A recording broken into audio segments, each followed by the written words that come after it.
ඔබ හරිම ශක්තිමත් කෙනෙක්. හිනා වෙලා හැමදේම පාලනය කරගෙන ඉන්නවා වගේ පෙනුනත් ඇත්තටම ඔබේ හිත ඇතුලේ තියෙන ලොකු හිස්තන රැයට තනියම විඳවනේ මානසික පීඩනය ගැන කවුරුත් දන්නේ නෑ නේද?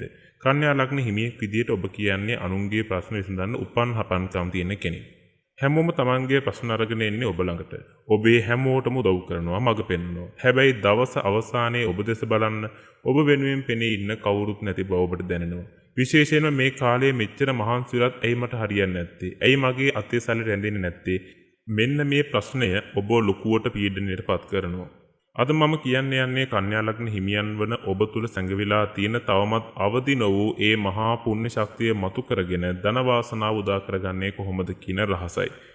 ඔබේ කේන්දරයේ ධනයෝග තිබුණත් පෙරපින් තිබුණත් ඒවා ක්‍රියාත්මක වෙන්න නොදී අගුළු වැටලා තියෙනවා වගේ ඔබට දැනෙන්න පුළුවන්. මේකට ප්‍රධානම හේතුව තමයි ඔබේ ලග්නාධිපති බුධ ග්‍රහයා සහ ඔබේ පින් බලය පාලනය කරන පස්වැන්නාධිපති අතර තියෙන නොගැලපීම. මේ වීඩියෝ මගින් අද ඔබේ මේ තියෙන ගැටලුවට විසඳුම් කියනවා. හැබැයි ඒ විසඳුම සාර්ථක වෙන්න නම් ඔබ මේ සතියේ ඉඳන් එක්තරා විශේෂ වර්ණයක් සහ එක්තරා විශේෂ ලෝහයකින් පරිස්සම් වෙන්න ඕනි. ඒ වගේම ඔබේ නිවසේ ඔබ නිතරම ගැවසෙන තැනක තියෙන එක්තරා අහිතකර වස්තුවක් ඉවත් කරන්නත් වෙනවා. ඒ මොකක්ද සහ ඒ රහස් අනතුරු ඇඟවීම මොකක්ද කියලා මම මේ වීඩියෝ මැදදී ඔබට පැහැදිලි කරන්නම්. ඔබ මේ දේවල් නොදැන කොතරම් ශාන්ති කර්ම කළත් කොතරම් ප්‍රතිකර්ම කළත් වැඩක් නම් වෙන්නේ නැහැ. පසුගිය කාලයේ පුරාවටම ඔබ විඳපු පීඩනයට හේතුව ඔබේ අදක්ෂකම නෙවෙයි. කන්‍යා ලග්න හිමියන් කියලා කියන්නේ ස්වභාවයෙන් බුද්ධිමත් ඕනෑම දෙයක් ඉතා සූක්ෂම විශ්ලේෂණය කරන්න පුළුවන් පිරිසක්. හැබැයි පසුගිය කාලයේ රාහු සහ කේතුගේ මාරු වීමත් සෙනසුරුගේ ඒරාෂ්ටක බලපෑමත් වක්‍රව ලැබීම නිසා ඔබ මානසිකව හුදකලා කළා. ඔබ කොතරම් කැපවීම කළත් අන්තිමේදී වැඩිකාරයා වුණේ ඔබමයි. ඔබ උදව් කරපු මිනිස්සු ඔබට එරෙහිව කේලම් කිව්වා. ඔබව පාව දුන්නා. පෙරපින් කියන දේ ඔබට අමතක වෙලා යන තරමටම කරදර ආවා. ඒත් මං අද ඔබට කියන්නම් ඒ ආපු හැම බාධාවක්ම ආවේ ඔබේ ජීවිතයේ ලොකු පිම්මක් පරිණ අවශ්‍ය කරන අත්දැකීම් ටික ඔබට ලබා දෙන්නයි. දැන් මේ අකුසල පක්ෂයේ ගෙවි අවසන්. බුධ ග්‍රහයාගේ බලය සමග ඔබේ පෙරපින් මතු කර ගන්නා කාලය දැන් උදා වෙලා තියෙන්නේ. කන්‍යා ලග්න හිමියෙකුගේ පෙරපින් මතු කරවන ප්‍රධානම යතුර තියෙන්නේ බුද්ධිය සහ sannivedanaya තුලයි. ඔබේ පෙරපින් මතු කරගෙන ධන වාසනාව අවදි කිරීමට නම් ඔබ බදාදා දිනයක මෙන්න මේ ශාන්ති කර්ම ටික කරන්න ඕනි. කොළ පැහැති වස්ත්‍රයක් මත පිරිසිදු සාල් ස්වල්පයක් තබා ඒ මත විෂ්ණු දෙවියන් වෙනුවෙන් පහනක් දල්වන්න. ඒ වගේම මීපැණි මිශ්‍ර කළ යම්කිසි පානයකුත් පූජා කරන්න. මේ කරන අතරතුර ඔබ කළ පින් මතක් කරමින් මා කළ සියලු පින් මහිමෙන් මගේ ධන මාර්ග පහළ වේවා කියන අදිෂ්ඨානයත් ඔබ අනිවාර්යයෙන්ම කරන්න.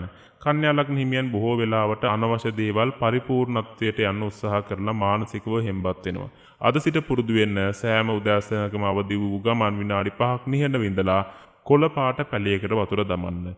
මේ ප්‍රතිකර්මය ඔබ පෘථිවි ධාතුව සමග ඇති කරගන්නා සම්බන්ධය ඔබේ ලග්නයට අසීමිත ශක්තියක් ලබා දෙන්න බලපානවා. ඒ වගේම මේ වීඩියෝ ආරම්භයේදීම කන්‍යා ලග්න හිමියන්ට මං කිව්වා මම විශේෂ රහසක් ඔබ වෙනුවෙන් ඉදිරිපත් කරනවා කියලා. මං ඒ රහස තමයි රහස් අනුතුරු ඇඟවීම තමයි මේ සිද්ධ කරන්න යන්නේ. මම මුලින්ම කිව්වා වගේ කන්‍යා ලග්න හිමියන් මේ දිනවලදී අනවශ්‍ය ලෙස කළු පැහැති ඇඳුම් ඇඳීම සහ යකඩ භාණ්ඩ නිතර ඇල්ලීමෙන් වළකින්න. ඔබේ නිවසේ ගිනිකොන දිශාවේ තියෙන කැඩුණු හෝ පරණ විද්‍යුත් උපකරණ තියෙනවා නම් ඒවා ඉවත් කරන්න. ඒවා ඔබේ ධන වාසනාව අවහිර කරන්න තියෙන ප්‍රධාන බාධක විදියට ජ්‍යොතිෂයේ සඳහන් වෙනවා. ඔබේ පෙරපින් බලවත් කරන්න පුළුවන් හොඳම ක්‍රමයක් තමයි ඔබ ඉගෙන ගන්නා දරුවන්ට උපකාර කිරීම. බුධ ග්‍රහයා අධ්‍යාපනයට අධිපති නිසා දිලිඳු දරුවෙකුට පොත්, පෑන්, පැන්සල් වැනි පාසල් උපකරණ ලබා දීමෙන් ඔබේ දෙවැන්න හෙවත් ධනස්ථානය පුදුම විදියට බලවත් කරනවා. ඒ වගේම වීදි සතුන්ට විශේෂයෙන්ම පක්ෂීන්ට ජලය සහ ආහාර ලබා දීම මගින් ඔබේ කර්මපතය පිරිසුදු කර ගැනීමේ හැකියාවත් පවතිනවා. කන්‍යා ලග්න හිමියන්ට තමන්ගේ ධන වාසනාව උදා කරගන්න තියෙන සුවිශේෂී සහ ප්‍රධානම ශාන්ති කර්ම වගේම ප්‍රතිකර්ම ටික මෙන්න මේ ටික මම දන්නවා ඔබ මේ වෙනකම් ගොඩාක් දේවල් තනියම දරාගෙන ආපු කෙනෙක් කියලා. කන්‍යා ලග්නේ ඉන්න ඔබ අනුන් වෙනුවෙන් හඬන ඒ සංවේදී හදවත නිසාමයි මේ තරම් පීඩා විඳි. හැබැයි මතක තියාගන්න ඔබේ තියෙන වටිනාම කියන ලක්ෂණයත් එයමයි විශ්වයේ කවදාවත් සාධාරණ මිනිස්සුන්ට අහිතක් වෙන්න නරකක් වෙන්න කවමදාවත් ඉඩ තියන්නේ නැහැ. ඔබේ තියෙන හිත හොඳකම නිසාම තමයි විශ්වය විසින් ඔබට මේ ආශිර්වාදය ලබා දෙන්නේ. දැන් ඔබේ කාලය ඇවිත්. ඔබේ ජීවිතේ වාසනාවන්ත කාලය දැන් උදා වෙන්න යන්නේ. ඔබේ ධන යෝග උදා වෙන්න යන්නේ. ඒ නිසා අනිවාර්යෙන් මේ ධන යෝග වලට ඔබ වෙත එන්න අනිවාර්යෙන් ඔබේ ශාන්ත කර්ම සහ ප්‍රතිකර්ම ටික අනිවාර්යෙන්ම කරන්න. ඒ වගේම තමයි මම මේ වෙනකන් ඔබේ ජීවිතය සම්බන්ධයෙන් කියපු දේවල් ඇත්තක් නම් අනිවාර්යයෙන්ම කමෙන්ට් එකක් දාන්න. ඔව් ඔබ කිව්වේ ඇත්ත කියලා. ඒත් එක්කම ඔබේ ජීවිතයේ යම් කිසි ගැටලුවක් තියෙනවා, ඔබේ හිතට වද දෙන මොන හරි ගැටලුවක් තියෙනවා නම් ඒවත් ඉදිරිපත් කරන්න.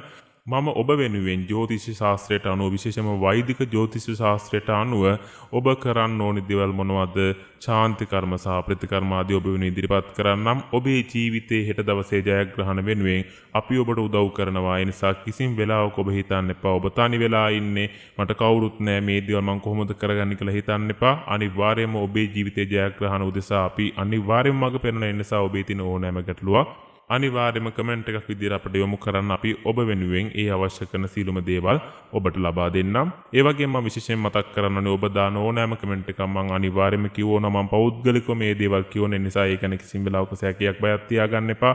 මතක තබා ගන්න, ජීවිතය ඔබ කිසිම වෙලාවක තනි වෙලා නැහැ. මේ විශ්ව ශක්තිය ඔබට සියලු සැප සම්පත් රැගෙන එන ගමන් තියෙන නිසා අනිවාර්යෙන්ම ඔබේ දොරටු විවෘත කරලා තියාගන්න. ඔබ නිතරම සිහි තබා ගන්න, ඔබේ ජීවිතයේ ජය සතුට සපිරේවා, ඔබේ සියලුම සිතුම් පැතුම් බලාපොරොත්තු ඉටු වේවා. මේ සියලු අනාවැකි ඔබේ ජීවිතයේ යථාර්ථයක් බවටම පත් වේවා.